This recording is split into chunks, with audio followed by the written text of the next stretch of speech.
오늘은 성경 속 기근의 역사 시리즈 마지막 10번째 시간인데요. 계시록의 때 검은 말의 인재앙과 전 세계적인 기근이라는 제목으로 말씀을 함께 나누겠습니다. 사도 요한은 요한계시록에서 이제 계시의 말씀을 쓰게 되는데요. 요한계시록은 도미티누스 황제의 통치 기간인 AD 96년 반모섬에서 쓰여졌습니다. 기록자는 사도 요한이죠. 하지만 1절을 읽어보면 이 글의 실제 주체를 알 수가 있는데요. 1절과 2절을 함께 읽겠습니다.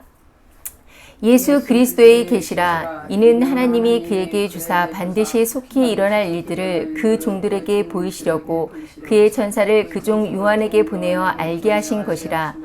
요한은 하나님의 말씀과 예수 그리스도의 증거 곧 자기가 본 것들을 다 증언하였느니라. 네, 예수 그리스도의 계시라. 이는 하나님이 그에게 주사 반드시 속히 일어날 일들을 그 종들에게 보이시려고 요한에게 보내어 알게 하신 거라고 이렇게 말씀하십니다. 결국 요한은 자신이 본 것과 그리고 들은 것을 전할 뿐이고요. 이 말은 계시록의 모든 이 말의 주체는 예수 그리스도라는 것을 알 수가 있습니다.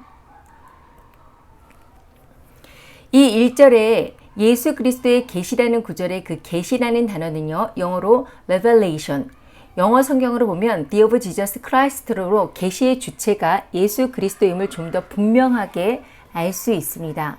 또 계시라는 단어는 헬라어 아포칼리플리시는 계시, 나테넴이라는 뜻을 가지고 있고요.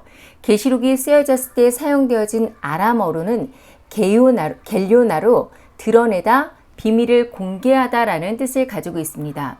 그러니까 계시록은 요한이 본 것과 들은 것을 기록하였지만 실제 이 책은 사도 요한이 아닌 예수 그리스도의 계시로 하나님이 반드시 속히 일어날 일들을 예수 그리스도의 종들에게 보내시려고 요한을 통해서 나타내신 것입니다.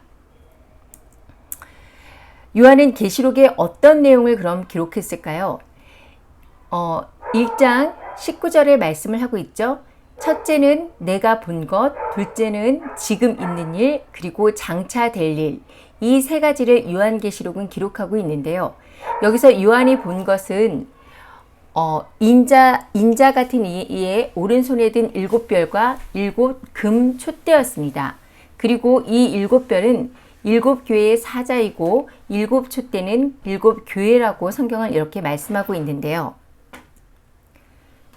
지금 있는 일은 수아시아의 교회, 그러니까 에베소, 서머나, 버가모, 두아디아, 사데, 빌라델피아, 라오디아 이 7교회에서 벌어지고 있는 일들을 2장과 3장에 기록하고 있고요. 세 번째, 장차 될 일은 종말의 시기에 있을 일들을 기록한 건데요. 4장부터가 장차 될 일로 구분할 수가 있습니다. 특히 6장부터 기록된 마지막 날들에 관한 심판의 예언들은 하나님의 계획과 순서를 분명하게 계시하여 주고 있습니다. 그리고 우리는 요한이 예수님께서 직접 보여주신 이 계시록을 적은 후에 약 2000년이 지난 시점에 지금 우리가 살고 있고요.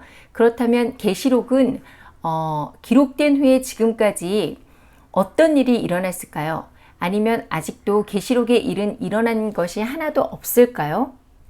만약 계시록에 쓰여진 일들이 계시록이 쓰여진 이후 95년 이후부터 지금까지 1927년 동안 전혀 아무 일도 일어나지 않고 있는 상태라고 생각한다면 그것은 정말 말이 안 되는 일일 겁니다. 분명히 요한은 앞으로 일어날 일에 대해서 봤고요. 그 일들은 계속해서 펼쳐져 왔는데요. 지구의 역사는 시작과 끝이 분명히 있는 역사죠. 종말을 향해 나아가는 오늘이라는 역사 속에서 시대와 때를 분별하고 깨어서 주님의 재림을 준비하는 것이 진정한 성도의 자세인데요.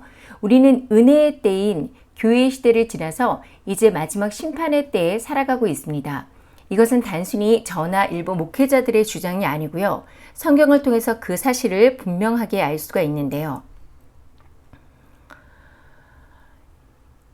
예수님이 제자들과 세상 끝날 징조에 대해 말씀하실 때 제자들이 묻자 예수님이 마지막 때에 대해서 말씀하시는 장면이 복음서에 기록되어 있습니다.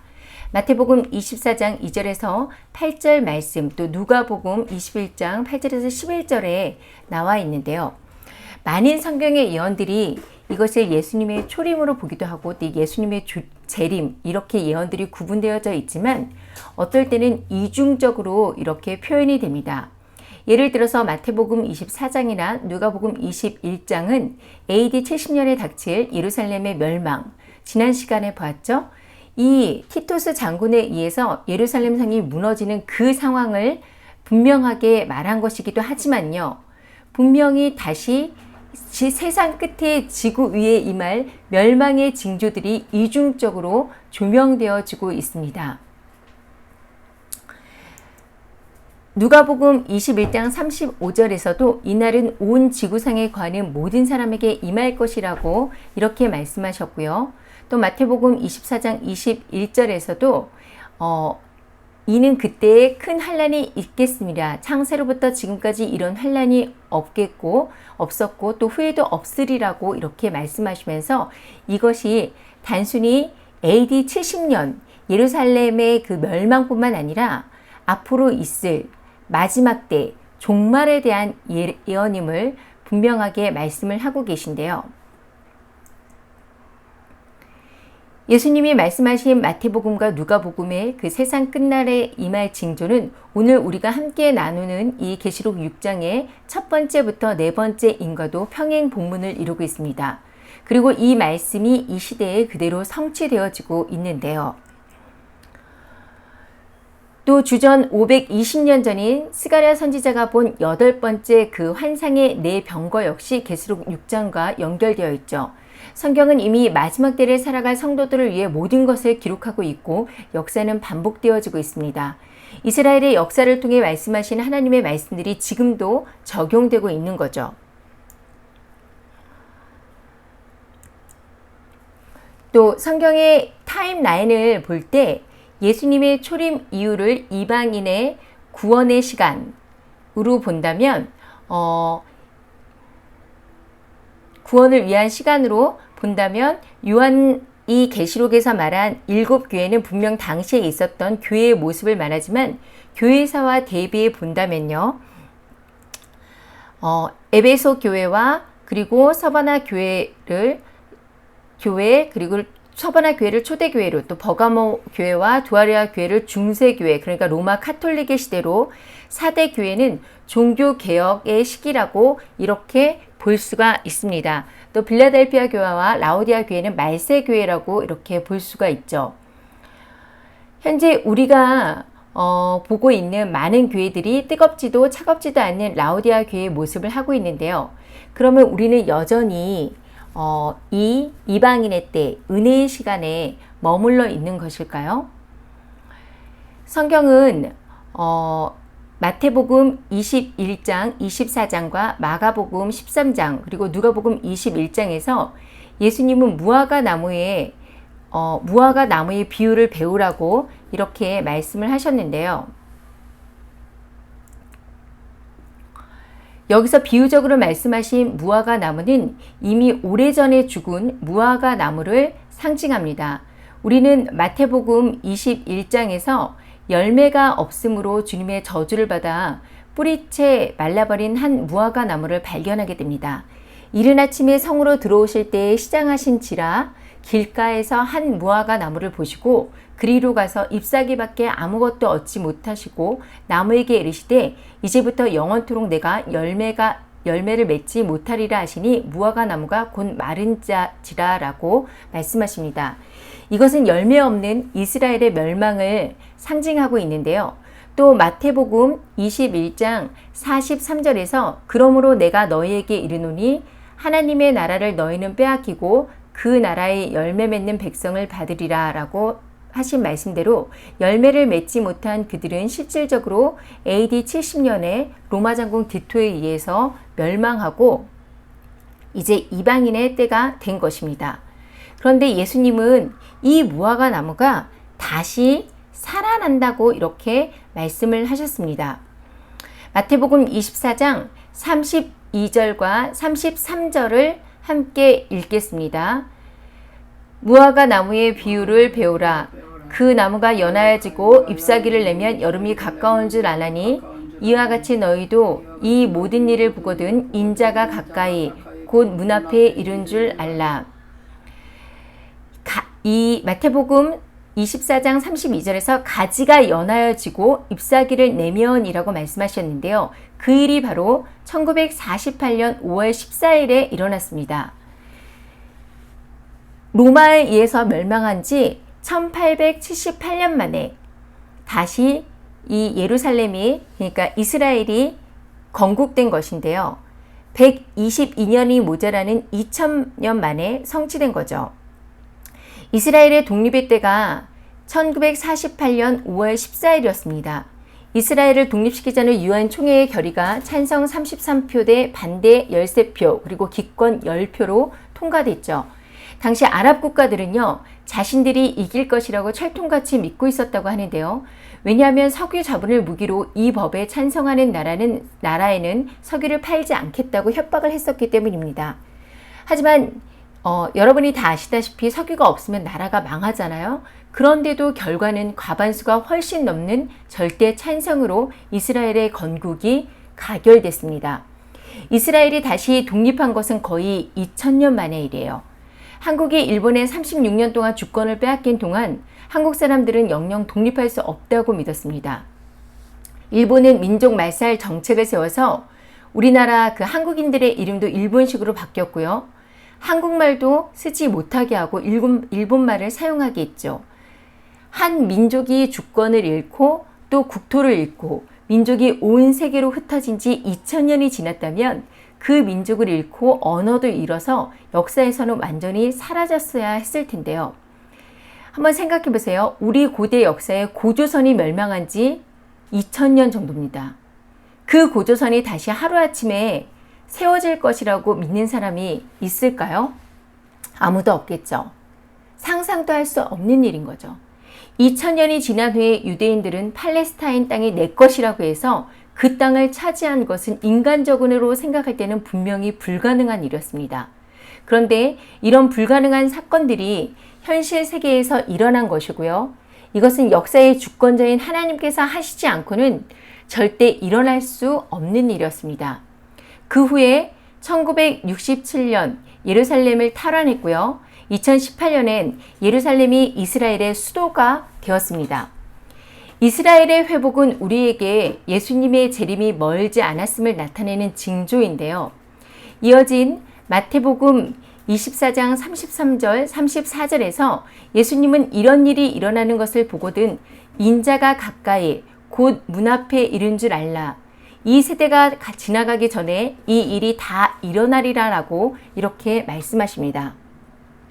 이 말씀에서 우리는 주님이 말씀하신 이 세대가 과연 어떤 세대이며 어떤 시기를 의미하는 세대인가에 대해서 궁금증을 가질 수밖에 없는데요. 세대를 뜻하는 헬라어 게네아는 한 시대를 가리키고 또 한 시대 사람들을 의미하기도 합니다. 이 말씀을 만약 제자들이 살아가고 있는 그 세대에 해당하게 말씀하셨다면 아마 제자들이 생존한 그 시기까지였을 텐데요. 하지만 제자들의 세대가 지나갔지만 아직까지 세상의 종말은 오지 않았죠. 그러면 이 말씀은 다른 각도에서 해석되어야 하는데 무화과 나무의 비유에 나타난 징조, 이스라엘의 회복이나 아니면 세상 종말에 나타날 예수님의 예언이나 징조가 나타날 그 시기부터 계산한 한 세대로 볼 수도 있고요. 또 이 말씀은 재림의 징조가 나타난 시기로부터 예수님의 재림이 결코 길지 않을 것이라고 하는 그런 의미가 되기도 합니다. 또 어떤 학자들은요, 우리의 연수가 70이요 강건하면 80이라고 말한 시편 90편 1절의 말씀을 근거로 한 세대를 80으로 보기도 하고요. 또 한 세기인 100년을 잡기도 합니다. 그러나 그 날과 그때는 아무도 모른다고 예수님은 말씀하셨습니다. 결국 이스라엘의 회복을 보면서 우리가 깨달아야 하는 것이 바로 예수님의 재림이 멀지 않았고 우리가 지금 계시록의 마지막 때, 그러니까 예수님이 말씀하신 마지막 한 세대에 살고 있다라는 사실을 깨닫는 것이 중요하겠습니다. 그럼 계시록 6장부터 18장까지 마지막 때 내려질 재앙들과 심판에 대해서의 기록을 장별 순서대로 살펴보면요. 묘역으로 해석되는 흰말이 등장하는 첫 번째인, 또 전쟁을 상징하는 붉은 말이 두 번째, 그리고 기근을 상징하는 검은 말, 전염병을 상징하는 사망이라는 이름의 청황색 말이 네 번째 인에 등장을 하고, 다섯 번째 인이 떼어질 때는 순교자들의 청원, 그리고 여섯 번째 인은 큰 지진과 해와 달의 변화, 별들의 떨어짐, 하늘이 두루마리 같이 말려 쓸려가는 천체와 지각의 대변화를 기록하고 있습니다. 그리고 이어진 일곱 번째 인 재앙에 나팔 재앙이 들어가 있고요. 또 일곱 번째 나팔 재앙에 대접 재앙이 들어가 있습니다. 계시록을 해석할 때 이 인재앙에서 나팔재앙, 대접재앙의 순서대로 이루어진다라고 보는 견해도 일부 있습니다. 하지만 여섯째 인이 떼어질 때를 보면 이미 우리가 살고 있는 지구가 멸망하다시피 하는데요. 나팔재앙에서 다시 땅과 바다, 물들, 해, 달, 별의 3분의 1의 심판이 기록되어 있습니다. 또 네 번째 대접재앙 때 해가 사람을 태운다고 말씀하시고 있기 때문에 인재앙과 나팔재앙, 대접재앙이 반드시 시간 순서대로 하나 끝나면 인재앙이 끝나면 나팔재앙이 시작되고 나팔재앙이 끝나면 대접재앙이 시작된다는 이렇게 시간의 순서대로 진행되는 것은 아니다라는 것을 우리가 알 수가 있죠.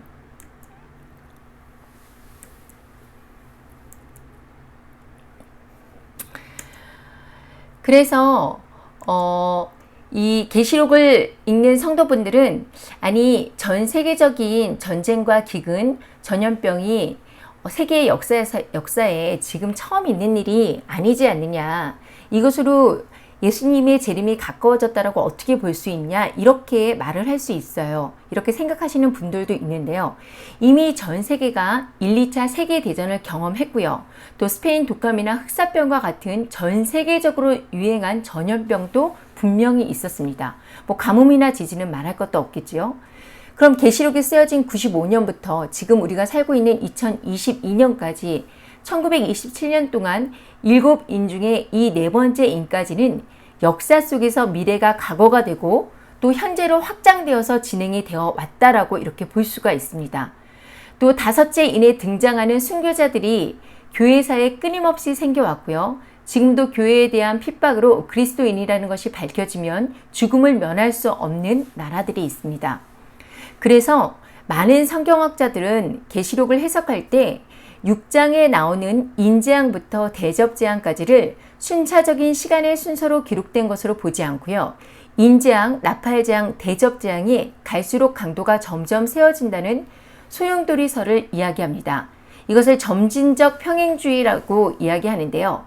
인재앙에서 대접재앙까지 단순히 직선적 또는 연대기적으로가 아닌 반복의 원리로 쓰여졌고 단순한 반복이 아니라 점진적으로 심판의 강도가 심화되고 확장되는 나선형의 구조를 가졌다라는 것이죠.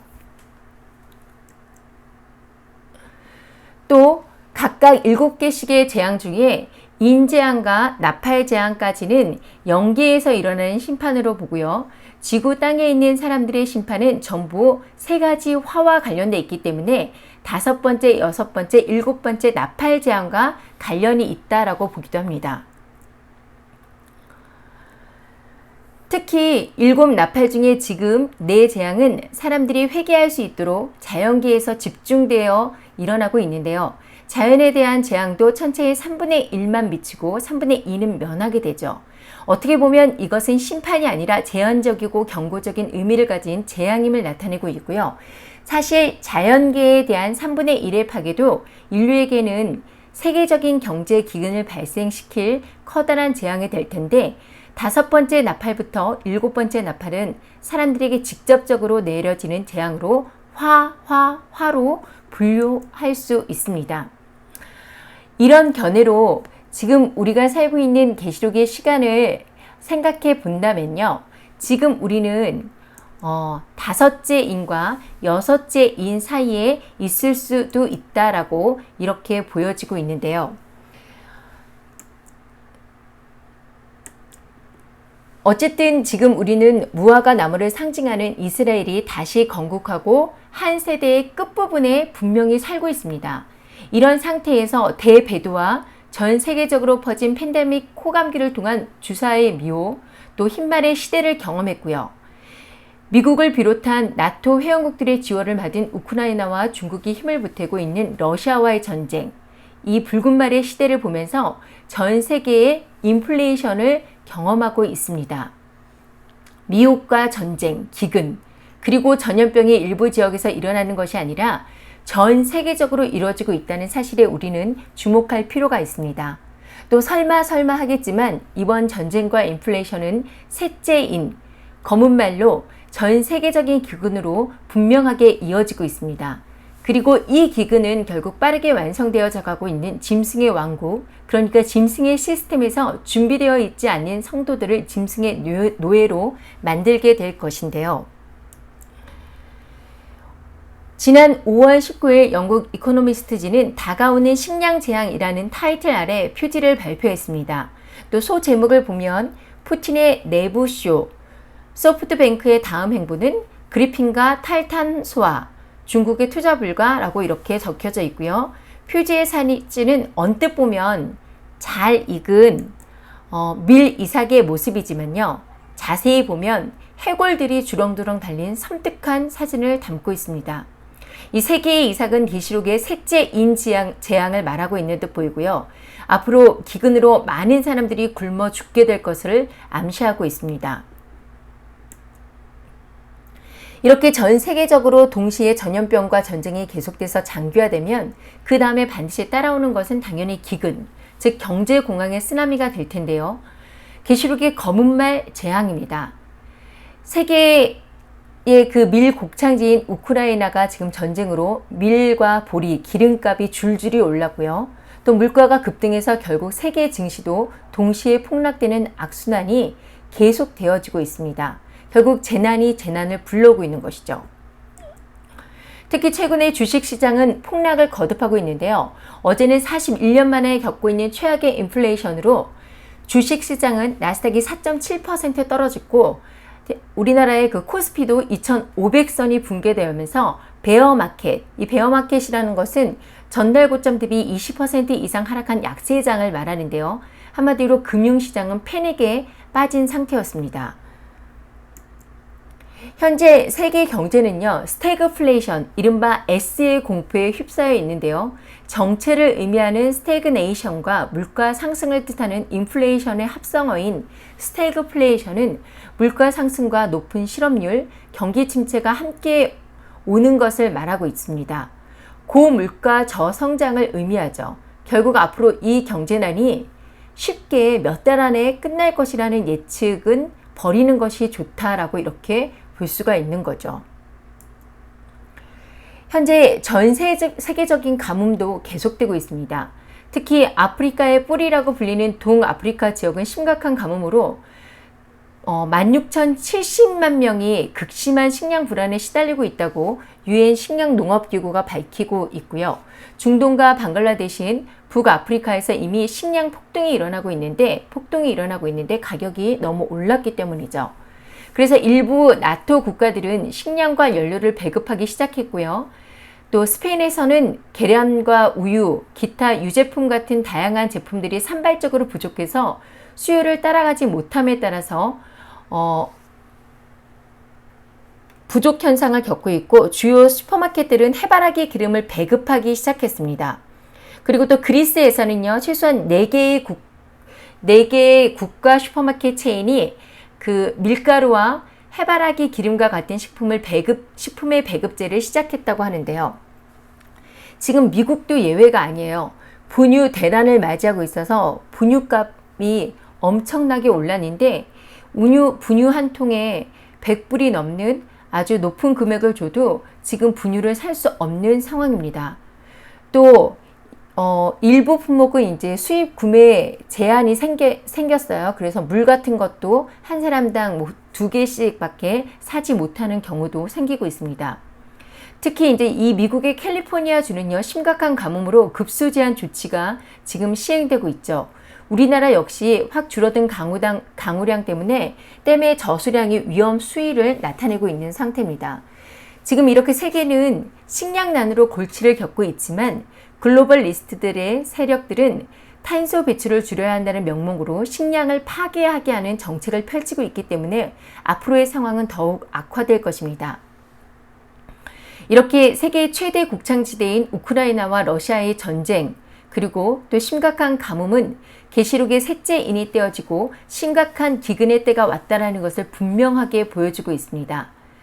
따라서 이제 성도들은 이 재난을 피해갈 수 없는 상황이라고 인식하고요. 재난에 대해서 준비를 더 이상 늦춰서는 안 될 것입니다. 그리고 이제는 선택의 문제가 아니라 필수 상황이 된 것이죠. 이 와중에 또 과학자도 또 의사도 아님에도 불구하고 지난 코로나 사태를 정확하게 예측했던 빌 게이츠의 입에서 계속 나오는 천연두 테러 가능성과 또 다른 팬데믹에 대한 경고 발언을 단순히 우연으로 보기가 어려운 상태입니다. 만약 30% 이상 높은 치명률을 가진 이 천연두가 다시 확산된다면 지구는 정말 그야말로 패닉에 빠지게 될 텐데요. 이 사람의 말처럼 이것이 생물의 테러이고 누군가 바이러스를 설계한 것이라면 그들의 목표는 인구 감축과 감시 체제를 완성시키는 것이 목적일 것입니다. 그리고 이것은 4분의 1을 죽음으로 몰고 가는 사망이라는 이름의 청황색 말의 풀어짐을 의미하는데요. 원숭이 독창 확진 환자 뉴스가 이슈화된 지난 22년 5월부터 1년 전인 2021년 3월 이미 NTI 핵위협 이셔니티브와 뮌헨 안보회의에서 전 세계 보건 안보 전문가들이 모여서 바로 이 원숭이 두창으로 인한 팬데믹 상황에 대한 가상 시나리오 시뮬레이션 훈련을 했습니다. 2022년 5월 15일 첫 환자가 발생하는 것으로 되어 있고 2022년 6월 5일에 1단계 경보 조치가 시행되어지는 것으로 이 시뮬레이션에 나와 있는데요. 놀랍게도 실제 2022년 5월 6일 영국에서 첫 원숭이 두창 확진자가 발생을 했고요. 또 6월 7일 미국 연방질병통제예방센터는 원숭이 두창과 관련해 감염 사례가 1,100건이 넘어섰다면서 주의에서 한 단계를 올려서 경보, 강화된 예방 조치를 취하도록 단계를 상향 조치했습니다. 이것은 시뮬레이션의 무비 1에 해당되는 상황인데요. 이들의 시나리오를 보면 무브 2의 단계 2단계 때는 2023년 1월에 3만 명이 사망을 하게 되고 백신 내성 바이러스가 발생하게 되며 3단계 때인 2023년 5월 2,700만 명이 사망하고 4단계 때는 2024년 12월 1일로 총 2억 7천만 명이 사망할 것으로 이렇게 예상이 되어지고 있습니다. 이것이 사실이라면 정말 심각한 상황이죠. 이미 우리는 지난 팬데믹으로 자유민주주의 국가조차 사람들의 자유와 인권이 얼마나 쉽게 박탈되고 통제될 수 있는지를 경험했습니다. 전쟁과 세계적인 식량 위기, 전염병은 세계주의자들이 설정한 그레이트 리셋, 뉴월드 오더를 시행시키고 앞당기게 될 것입니다. 일단 식량이 부족하게 되면요. 배급제를 시행해서 통제할 수 있고 또 시민을 노예로 삼을 수 있게 되는데요. 특히 식품, 에너지, 의약품 같은 것에 대한 배급이 이루어진다면 기본적으로 전면적인 통제권을 갖게 되게 됩니다. 이런 상황에서 준비가 되어 있지 않다면 계시록의 말씀처럼 짐승의 표를 받지 않거나 우상에게 절하기를 거부하면 사거나 팔 수 없기에 이 땅에서 살기 위해 스스로 짐승의 노예가 되는 상황이 벌어지게 될 것입니다. 요셉의 때 7년 기근 동안 요셉의 식량 공급 정책은 어땠습니까? 창세기 47장 13절에서 17절을 함께 읽겠습니다. 시작. 기근이 더욱 심하여 사방에 먹을 것이 없고 애굽 땅과 가나안 땅이 기근으로 황폐하니 요셉이 곡식을 팔아 애굽 땅과 가나안 땅에 있는 돈을 모두 거두어 들이고 그 돈을 바로의 궁으로 가져가니 애굽 땅과 가나안 땅에 돈이 떨어진지라 애굽 백성이 다 요셉에게 와서 이르되 돈이 떨어졌으니 우리에게 먹을 것을 주소서 어찌 주 앞에서 죽으리이까. 요셉이 이르되 너희의 가축을 내라. 돈이 떨어졌은즉 내가 너희의 가축과 바꿔주리라. 그들이 그들의 가축을 요셉에게 끌어온지라. 요셉이 그 말과 양떼와 소떼와 나귀를 받고 그들에게 먹을 것을 주되 곧 그 모든 가축과 바꾸어서 그의 동안에 먹을 것을 그들에게 주니라. 자, 본문처럼 요셉은 곡식을 그냥 나눠주지 않고 전부 사먹게 했습니다.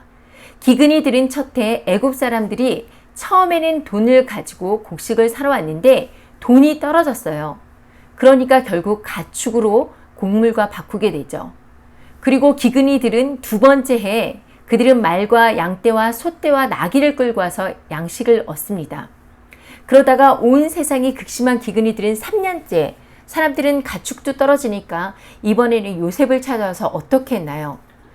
18절과 19절도 함께 읽겠습니다. 시작. 그 해가 다 가고 새 해가 되매 우리가 요셉에게 와서 그들에게 말하되 우리가 주께 숨기지 아니하나이다. 우리의 돈이 다하였고 우리의 가축대가 주께로 돌아갔사오니 주께 낼 것이 아무것도 남지 아니하고 우리의 몸과 토지뿐이라. 우리가 어찌 우리의 토지와 함께 주의 목전에서 죽으리이까. 우리의 몸과 우리 토지를 먹을 것을 주고 사소서. 우리가 토지와 함께 바로의 종이 되리니. 사람들은 먹고 살기 위해 스스로 자신의 몸과 가족의 몸 그리고 토지를 내어놓고 바로의 종이 되기를 원하고 있습니다. 그 결과 애굽 사람들의 돈, 가축, 땅이 모두 바로의 소유가 되었고요. 나중에는 그들의 몸까지도 팔게 되었죠. 모든 사람들이 바로의 노예가 되었고 애굽 전역의 토지도 바로의 소유가 되어버렸습니다. 요셉의 시대 7년 흉년은 우리가 살아가는 이 마지막 때에 계시록에 나와 있는 7년 대환란을 보여주는 그림자로 애굽의 왕 바로는 환란기 짐승의 정부로 볼 수가 있습니다. 요셉의 때의 이 7년 기근, 이 환란의 때에 애굽의 모든 사람들이 바로의 종으로 스스로 자원하여 팔린 것처럼 이와 같이 똑같은 현상이 마지막 때에도 벌어지게 됩니다. 7년 풍년에 그 풍년을 계속되는 것처럼 부어라 마셔라 배 터지게 먹고 마시며 살아온 요셉 시대의 사람들이나 또 적그리스도의 짐승의 때에 무슨 이것은 상징이야. 짐승의 표가 나오려면 아직 멀었어. 이렇게 안일하게 생각하며 예수님만 믿으면 다 천국 간다고 한 번 받은 구원은 영원한 구원이라고 말하는 이 시대나 별반 다를 게 없습니다. 전 세계적인 기근의 뉴스들을 보면서도 못 사는 나라 일이지 설마 오늘 우리가 사는 이 나라의 일은 아니다라고 생각하는 사람들, 결국 앞으로 더욱더 심해질 기근의 상황에서 돈이 떨어지면 애굽인들처럼 자신의 전 재산을 팔 것이고 또 결국은 자신의 몸과 토지를 팔아 스스로 바로의 종, 짐승의 종이 될 것입니다. 에스겔서 14장 12절에서 20절을 또 함께 읽겠는데요. 먼저 12절에서 20절을 모두 함께 읽겠습니다. 시작. 여호와의 말씀이 또 내게 임하여 이르시되 인자야 가령 어떤 나라가 불법을 행하여 내게 범죄함으로 내가 손을 그 위에 펴서 그 의지하는 양식을 끊어 기근을 내려 사람과 짐승을 그 나라에서 끊는다 하자. 비록 노아, 다니엘, 욥 이 세 사람이 거기 있을지라도 그들은 자기의 공의로 자기의 생명만 건지리라. 나 주 여호와의 말이니라. 가령 내가 사나운 짐승으로 그 땅에 다니게 하여 그 땅을 황폐하게 하여 사람이 그 짐승 때문에 능히 다니지 못하게 한다 하자. 비록 이 세 사람이 거기 있을지라도 나의 삶을 두고 맹세하오니 그들도 자녀는 건지지 못하고 자기만 건지겠고 그 땅은 황폐하리라. 주 여호와의 말씀이니라. 가령 내가 칼이 그 땅에 임하게 하고 명령하기를 칼아 그 땅에 돌아다니라 하고 내가 사람과 짐승을 거기서 끊는다 하자. 비록 이 세 사람이 거기 있을지라도 나의 삶을 두고 맹세하오니 그들도 자녀는 건지지 못하고 자기만 건지리라. 나 주 여호와의 말이니라. 가령 내가 그 땅에 전염병을 내려 죽임으로 내 분노를 그 위에 쏟아 사람과 짐승을 거기서 끊는다 하자.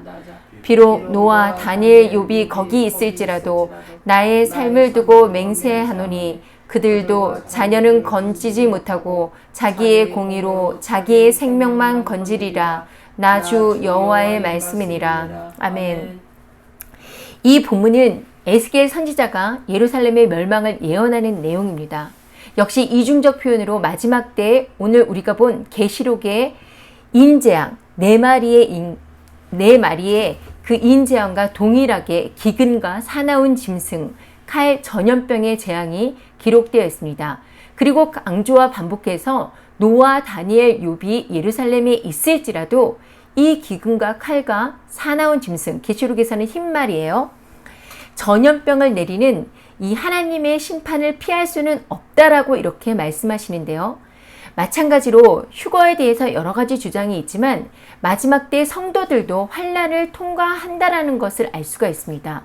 그리고 이런 심판의 재앙 속에서 노아와 다니엘, 욥만이 자신의 의로 구원받게 됩니다. 구원은 철저하게 개인적입니다. 부모의 믿음 때문도 아니고요. 배우자의 사랑 때문도 아니고 더구나 조상의 덕도 아닙니다. 오직 예수 그리스도를 통한 개인의 믿음으로 이루어진 것이죠. 결코 자신의 자녀들도 건지리지 못하리라고 지금 에스겔서는 말씀하고 있잖아요. 결국 각자 도생이라는 거죠. 본문에 있는 것 같이 아무리 믿음의 사람인 노아나 다니엘, 욥이라고 할지라도 자기의 생명만 구원받기 때문인데요. 자식을 대신해서도 부모를 위해서도 불가능합니다. 그 외에 다른 사람은 말할 것도 없겠고요. 구원은 철두철미하게 개인적이에요. 우리가 예수님을 믿고 있지만 또 예수님을 따라가고 있지만 우리의 구원은 아직까지 완성되어진 것이 아니죠. 죽을 때까지 구원의 반열에서 떨어지지 말아야 할 텐데요. 이 마지막 환난을 통해서 우리는 우리의 믿음을 시험받게 됩니다. 그럼 노아와 다니엘, 욥의 무엇이 이들을 환난 중에도 구원을 받게 했을까요? 먼저 노아는요, 히브리서에 말한 믿음의 선진 중에 한 사람입니다. 믿음으로 노아는 아직 보이지 않는 일에 경고하심을 받아 경외함으로 방주를 실질적으로 준비해서 그 가족을 구원했습니다. 그리고 다니엘은 바벨론의 포로로 잡혀가서도 우상에게 바친 음식을 거부하고 여호와 신앙을 지켰죠. 그리고 예루살렘 성전을 향해 하루에 세 번씩 기도합니다. 그리고 또 어떤 다니엘을 모함해서 사자굴에 던졌지만 믿음으로 생명을 구원받았고요. 또 포로된 이스라엘 백성이 다시 돌아가게 하실 것이라는 그 하나님의 약속을 분별하고 그것이 이루어지기를 소망하며 기도에 힘쓴 인물이 바로 다니엘이었습니다. 마지막 욥은요. 욥기서 1장 1절을 보면 우스 땅에 사는 욥이라는 사람은 온전하고 정직하여 하나님을 두려워하고 악에서 떠난 사람이라고 말합니다. 또 야고보서는 욥의 인내를 이야기하죠. 욥은 의로운 자임에도 고난을 받았습니다. 성도들도 마지막 때에 환난을 피할 수가 없는데요. 야고보 선지자는 마지막 때에 주님이 다시 오실 때까지 세상의 비난과 고난, 재난으로부터 성도가 농부가 귀한 열매를 바라며 잊은 비와 늦은 비를 기다리듯이 마음을 굳건하게 하여 인내해야 할 것이라고 말씀하고 있습니다. 이미 지난해부터 많은 설교 시간에 기근에 대해서 경고를 했고요. 오늘 성경 속의 기근 시리즈 10번째 시간입니다. 오늘 이 마지막 시간인데요. 오늘 우리는 이 기근이 우리가 살고 있는 이 마지막 때 한복판에 우리가 이 환난을 지나갈 것이라는 것을 깨달았습니다. 3년도 안 되는 시간 동안 우리는 지금까지 경험하지 못했던 엄청난 사건들을 우리 눈으로 몸으로 직접 경험했습니다. 이렇게 정확하게 성경의 말씀이 이루어지고 있음에도 성경의 말씀과 우리의 영혼의 구원에 관심을 갖지 않는다면 다가올 어린 양의 진노를 피할 수 있을까요? 계시록은 재앙의 나팔이 부러질 때도 회개하지 않고 짐승과 그 우상에게 경배하고 표를 받는 사람들에게 하나님의 진노의 포도주를 부어 세세토록 불과 유황으로 고난받게 될 것이라고 말씀하고 있습니다. 하지만 인내를 가지고 하나님의 계명과 예수에 대한 믿음을 지킨 성도들에 대해서는 주님과 함께 1000년 동안 왕노를 타게 될 것이라고 약속하십니다. 마지막 때 환난을 통과하게 될 저와 여러분이 이 약속을 믿고 환난을 경고하는 주님의 말씀에 실질적으로 준비하는 노아가 되길, 또 짐승의 때가 되어 우리의 목숨을 위협받는다 해도 끝까지 우상 숭배를 거부하며 우리의 구원주이자 심판주이신 예수 그리스도의 다시 오심을 소망하며 기도하는 다니엘이 되길, 또 죽음의 위협과 고난에서도 이 땅의 생명이 아닌 하늘의 영원한 생명을 바라보며 끝까지 인내하는 욥이 되길 예수 그리스도의 이름으로 축복합니다.